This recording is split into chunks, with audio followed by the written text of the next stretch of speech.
Hello mga bebs, andito nga tayo sa palengke at pupunta ako sa aking mananahi para mapa-alter yung aking nabiling damit sa Shein, yung palda at ang aking blouse na maluwag sa bandang kilikili.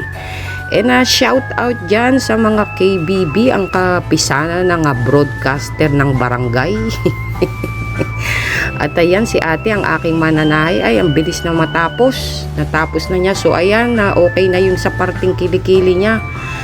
Kanina napakaluwag niyan mga bebs. Parang kayang-kayang dukutin. Kaya ayan, okay na okay sa akin ang kanyang sukat. At yung palda ko rin ay pina-alter ko rin dahil pag sinusuot ko para akong kalabasa, napakalaki ng balakang.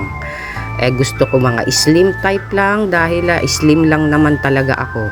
Yan, small yan pero malaki para sa akin. Kaya kailangan ko siyang patabasan. So ayan goods na goods tayo dyan ang ganda na ng tabas niya diba? Pak! So yun lang mga bebs at mapagpalang tanghali sa inyong lahat at sumainyo ang kapayapaan at ang biyaya ng Diyos. Good vibes. Thank you for watching. Bye-bye.